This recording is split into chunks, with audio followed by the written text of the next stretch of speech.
What's happening, Palace fans? Dan here from West Ham Fan TV for FYP TV, bringing you my opposition fan view for the West Ham versus Crystal Palace game at the London Stadium. It hasn't been a great season for us, as has been well documented. We've suffered some massive losses. West Brom, Arsenal, City. So defensively, we've let in a lot of goals, yet we've struggled to score goals. Hardly any goals that we have scored have come from our strikers. We've had a lot of problems at the stadium. A lot of fighting, a lot of trouble with stewards, and it's been a tough one. It's been a tough season, but we've managed to sort of keep ourselves within touching distance of that top 10. We went on a run of 3 wins in a row around the Christmas period, so that really helped us out. But yeah, we're hoping we can sort of turn it around and have a great second half. It's a great move for Palace. It's near enough, unofficially ensures you keep Premier League football. His track record speaks for itself.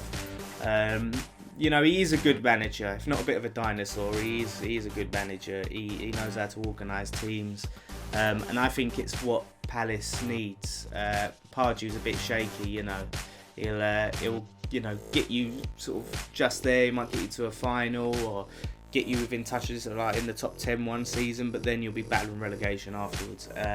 So you'll have stability under Allardyce, but you're always just going to be up and around that relegation area. No fear of getting relegated, but you'll be that mid-table. Maybe like the odd season he'll do something special and get you like 8th or something. And there are games where he will play for draws.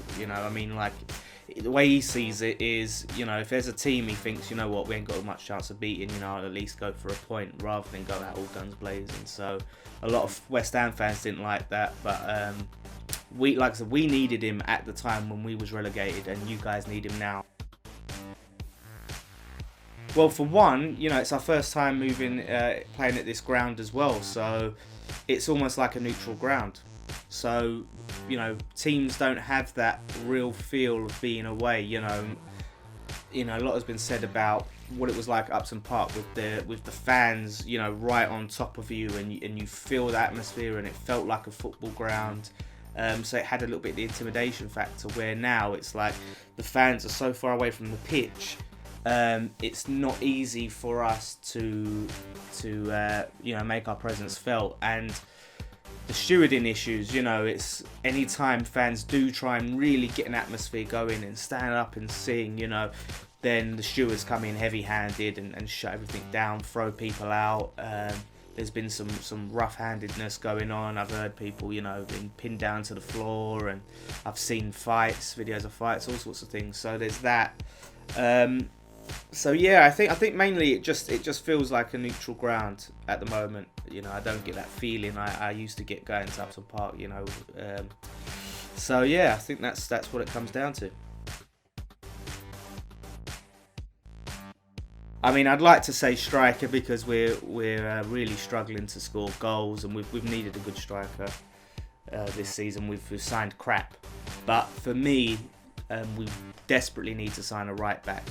We've needed a good right back for as long as I can remember. We had Carl Jenkinson on loan for a couple of seasons, and since he went, we haven't had a right back, and that's cost us. We have to play Nordveit at right back, which teams have been exploiting. Then Antonio at right back when he's an attacking player and he's not very defensive minded. So teams have really been exploiting, that right channel.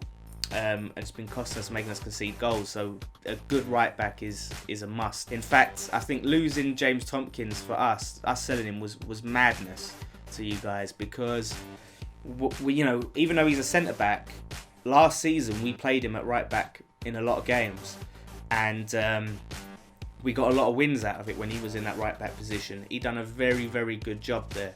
And we really could have done with him. If we would have kept him, he would have been starting most games this season, if not all of them, at right back. And we probably would have been in a much better place. It really it killed me when we sold Tompkins. So if we can get a good right back, a good quality right back, then I'll be happy with that. I hear you guys want James Collins off us, so maybe we can do a swap back. Like, you can take Collins and we'll take Tompkins back. Who knows? Well, I know you guys have got a lot of players out, which is, you know, music to my ears. I'm hearing Zaha's not available, Benteke's not available, Scott Dan's not available.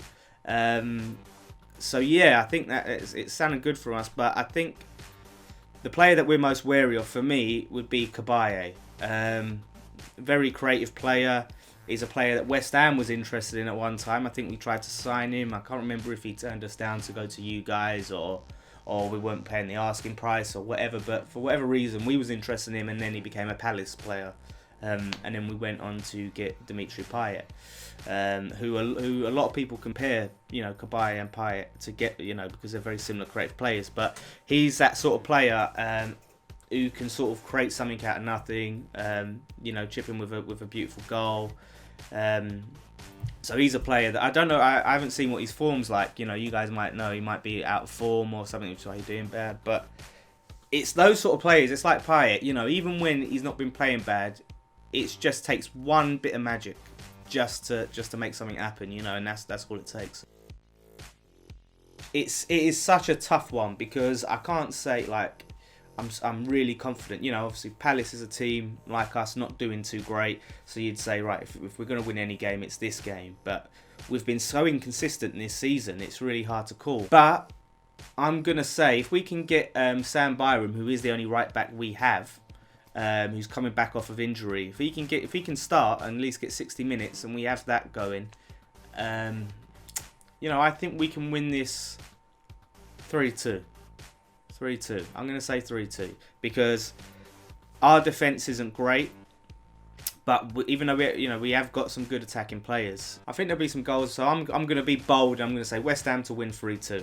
Thank you guys so much for watching this opposition fan view from West Ham Fan TV for the West Ham Palace game on Saturday. Leave your comments below and let us know what your predictions are and what you like. Answer some of these questions yourself. You know, I'll be here reading, seeing what you guys think. And don't forget, if you're not subscribed already, subscribe to FYP TV. Come and check us out as well. You know, our channel's for everyone, football fans in general. So, yeah, come subscribe to West Ham Fan TV. Hope you guys have a good day on Saturday, but not too good. And we'll see you then.